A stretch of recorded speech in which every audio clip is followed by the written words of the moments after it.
പക്ഷേ ദുഃഖകരമായ മറ്റൊരു ദിവസം കൂടിയാണ്. ഇന്നും 9ാം ദിവസമാണ് അർജുനെ കാണാതായിട്ട്. 9ാം ദിവസവും തിരച്ചിൽ അതിൻ്റെ പാരമ്യത്തിൽ തുടരും. പക്ഷേ പ്രതീക്ഷകൾ ഓരോ ദിവസവും അറ്റുപോകുന്ന അവസ്ഥയാണ്. ആധുനിക സംവിധാനങ്ങൾ ഉപയോഗിച്ചും അർജുനുമായി ബന്ധപ്പെട്ട് തിരച്ചിൽ നടത്തിയിട്ടും അർജുനെ കണ്ടെത്താനാകുന്നില്ല. അപ്പോഴും കേരളം പ്രതീക്ഷ കൈവിടുന്നില്ല. ഇന്നും തിരച്ചിൽ തുടരും.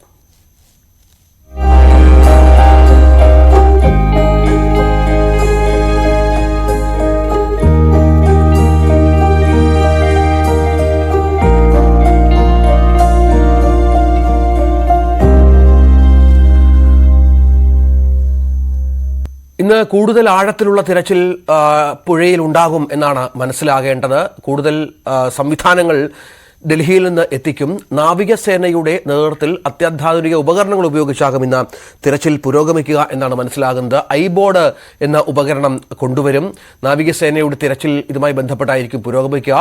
ഏതാണ്ട് 2.4 കിലോമീറ്ററിൽ നിരീക്ഷണ പരിധിയുള്ള ഉപകരണം കൂടിയാണ് ഇത്. മണ്ണിൽ പുതഞ്ഞുപോയ വസ്തുക്കൾ 20 മീറ്റർ ആഴത്തിൽ കണ്ടെത്താനാകുമെന്നുള്ളതാണ് ഈ ഐബോർഡിന്റെ പ്രത്യേകത. വെള്ളത്തിലും മഞ്ഞിലും 70 മീറ്റർ ആഴത്തിലും തിരച്ചിൽ നടത്താനാകും. വസ്തുക്കൾ കണ്ടെത്താനാകുമെന്നാണ് മനസ്സിലാകുന്നത്. സോണാർ സിഗ്നലിൽ ഭാരമേറിയ ലോഹവസ്തുക്കൾ കണ്ടെടുത്തായിരിക്കും ഇന്ന് തെരച്ചിൽ തുടരുക.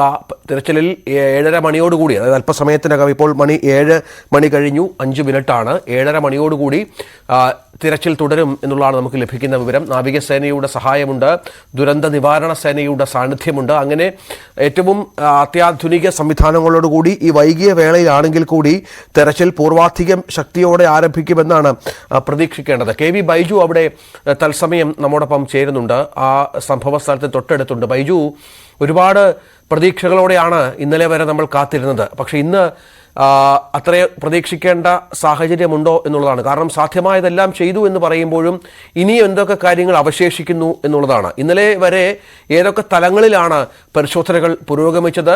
കണ്ടെത്തലുകൾ എന്തെങ്കിലും ഉണ്ടായിരുന്നോ? ഇന്നലെ ഒരു സ്ത്രീയുടെ മൃതദേഹം നമ്മൾ രാവിലെ കിട്ടിയത് റിപ്പോർട്ട് ചെയ്തിരുന്നു. അതിനുശേഷം ഈ തെരച്ചിലിൽ കാര്യമായ പുരോഗതിയൊന്നും ഉണ്ടായില്ലല്ലോ, അല്ലേ?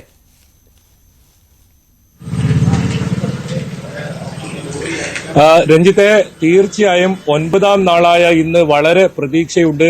ഇന്ന് അർജുന്റെ ലോറി അർജുനെ കിട്ടും എന്ന വലിയ പ്രതീക്ഷയിൽ തന്നെയാണ് തെരച്ചിൽ തുടരുന്നത്. ഏതായാലും അല്പസമയത്തിനകം തെരച്ചിൽ തുടരുമെന്നാണ് നമുക്ക് ലഭിക്കുന്ന വിവരം. ഇതിലേറ്റവും പ്രധാനം അത്യാധുനിക സംവിധാനങ്ങൾ ഇന്ന് ശിരൂരിലെത്തും എന്നുള്ളത് തന്നെയാണ്.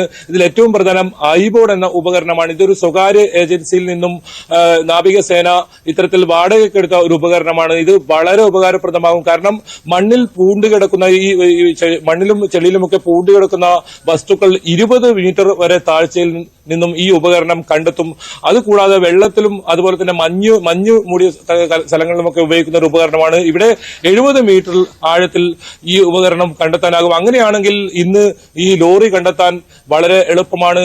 അത്തരത്തിലുള്ള അത്യാധുനിക ഉപകരണങ്ങളുണ്ട്. കൂടാതെ ബൂം മിഷൻ ഇന്ന് എത്തിയിട്ടുണ്ട്, ശിരൂരിൽ എത്തിയിട്ടുണ്ട്. ആ ബൂം മിഷൻ ഉപയോഗിച്ച് ഇവിടുത്തെ ഈ കൂടിക്കിടക്കുന്ന മണ്ണ്, അടിഞ്ഞുകൂടി കിടക്കുന്ന മണ്ണ് മാറ്റുന്ന ഒരു പ്രക്രിയയും നടക്കും. ഒരേപോലെ തന്നെ വലിയ തോതിലുള്ള അത്യാധുനിക സംവിധാനങ്ങൾ ഉപയോഗിച്ചുള്ള തെരച്ചിലാണ് ഇന്ന് നാവികസേനയും കരസേനയും ഒക്കെ ഇന്ന് പദ്ധതിയിട്ടിട്ടുള്ളത്. അതുകൊണ്ട് തന്നെ വളരെ പെട്ടെന്ന് അർജുനിലേക്കും അർജുന്റെ ലോറിയിലേക്കും എത്താനാകും. എന്തായാലും ഇന്നലെയാണ് സോണാർ സിഗ്നലിൽ ഭാരമേറിയ ഒരു വസ്തു കണ്ടെത്തിയത്. ഈ വസ്തു കണ്ടെത്തിയ സ്ഥലത്തായിരിക്കും ഇന്ന് ആദ്യ തെരച്ചിൽ നടക്കുക. ഇതിൽ പ്രധാനം ഇതൊരു ടവർ ഇവിടെ ഇത്തരത്തിൽ പുഴയിൽ പതിച്ചിരുന്നു. ഇനി ആ ടവറാണോ അതല്ല ഈ ലോറിയാണോ എന്ന കാര്യത്തിൽ ഒരു സ്ഥിരീകരണം വരേണ്ടതുണ്ട്. ആ സ്ഥിരീകരണം സൈന്യം തന്നെ നൽകും. ആ സംശയം അവർ പ്രകടിപ്പിച്ചിരുന്നു. പക്ഷേ വളരെ ഭാരമേറിയ ഒരു വസ്തുവാണ് ഇത്തരത്തിൽ കണ്ടെത്തിയതെന്നാണ് സൈന്യം പറയുന്നത്. വലിയ പ്രതീക്ഷയുണ്ട് അതുകൊണ്ട് ഈ പരിശോധന. ഒപ്പം വിദഗ്ധരായ നിരവധി പേർ ഇന്നെത്തുന്നുണ്ട്. ഉത്തര കന്നഡ ജില്ലാ ഭരണകൂടത്തിന്റെ നിർദ്ദേശപ്രകാരം റിട്ടയർഡ് കേണൽ ഇന്ദ്രപാൽ വളരെ ഇത്തരത്തിലുള്ള അപകടം നടന്ന സ്ഥലത്ത് വളരെ പരിചയസമ്പന്നനായ ആളാണ്. അദ്ദേഹം ഇന്നെത്തുന്നുണ്ട്. അദ്ദേഹത്തിന്റെ വരവും വലിയ പ്രതീക്ഷയോടെ തന്നെയാണ് കാണുന്നത്. അത് ഉത്തര കന്നഡ ജില്ലാ ഭരണകൂടത്തിന്റെ ആവശ്യപ്രകാരം അദ്ദേഹം എത്തുന്നതാണ്. അദ്ദേഹം ഇന്ന് സ്ഥലത്ത് പരിശോധന നടത്തും. അദ്ദേഹം വേണ്ട നിർദ്ദേശങ്ങൾ നാവികസേനയ്ക്ക് നൽകുമെന്നാണ് അറിയുന്നത്. ഏതായാലും നാവികസേനയുടെ ഈ ഇത്തരത്തിലുള്ള തെരച്ചിൽ തന്നെയാണ് ഇന്ന് വളരെ നിർണായകം.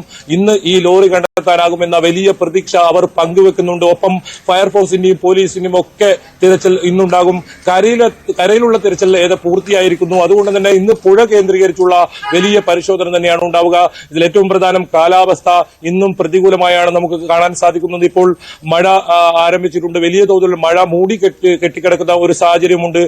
രഞ്ജിത്ത്, അതിനിടയിൽ വളരെ നിർണായകമായ ഒരു ദൃശ്യം ന്യൂസ് 18 ഇന്നലെ പുറത്തുവിട്ടിരുന്നു. ആ ദൃശ്യം ജില്ലാ ഭരണകൂടം ശേഖരിച്ചിട്ടുണ്ട്. അത് പരിശോധിച്ചു വരുന്നുണ്ട്. അതായത് ഈ അപകടം നടന്നതിന് തൊട്ട് എതിർവശത്തുള്ള ഗ്രാമത്തിൽ നിന്നും ഉളവൂര എന്ന ഒരു ഗ്രാമത്തിൽ നിന്നും ഗ്രാമീണർ ഈ മണ്ണിടിച്ചിൽ ഉണ്ടാകുമ്പോൾ പകർത്തിക്കൊണ്ടിരുന്നതാണ്. ആ ദൃശ്യം പകർത്തുന്നതിനിടയിൽ വലിയ തോതിൽ മണ്ണിടിഞ്ഞ് ഈ പുഴയിലേക്ക് പതിക്കുകയും പുഴയിൽ നിന്നും വളരെ ഉയരത്തിൽ, അതായത് ഈ ഗ്രാമത്തിലേക്ക് വെള്ളം ഇരിച്ചു കയറുന്ന ഒരു സാഹചര്യമാണ് ഉണ്ടായത്. ആ സമയത്ത് ഇത്തരത്തിൽ ഈ ഗ്രാമീണർ ഓടി രക്ഷപ്പെടുകയായിരുന്നു. വലിയ അതിഭീകരമായ ദൃശ്യമാണ് ഇന്നലെ ബൈജു നമ്മൾ ന്യൂസ് 18 പുറത്തുവിട്ടത്. ആ ദൃശ്യങ്ങളിലേക്ക് ഒന്ന് പോകേണ്ടത് കൂടിയുണ്ട്. കാരണം അത്ര ഈ ഗ്രാമീണർ മറുഭാഗത്ത് നിന്ന് പകർത്തിയ ദൃശ്യങ്ങളാണ്. അത്രത്തോളം മണ്ണും ചെളിയും അടക്കം അങ്ങനെ അവിടെ കുത്തി ഒലിച്ച് വീഴുന്ന ദൃശ്യങ്ങൾ നമ്മൾ ഇന്നലെ പുറത്തുവിട്ടിരുന്നു. ആ ദൃശ്യങ്ങളിലേക്ക് ഒന്ന് പോകണം. പ്രേക്ഷകർ കാണുന്നത് ആ ദൃശ്യങ്ങളാണ്.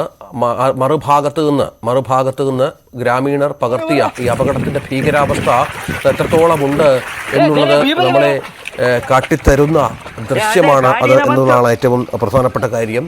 അത്രത്തോളം ഭയചകിതം. നമുക്കറിയാം, ഒരു ഗ്രാമം മൊത്തം ഒലിച്ചുപോയിരുന്നു. അവിടെ ഈ പ്രദേശത്ത് കച്ചവടം നടത്തിയിരുന്ന കച്ചവട സ്ഥാപനങ്ങൾ പൂർണ്ണമായും ഒലിച്ചുപോയി.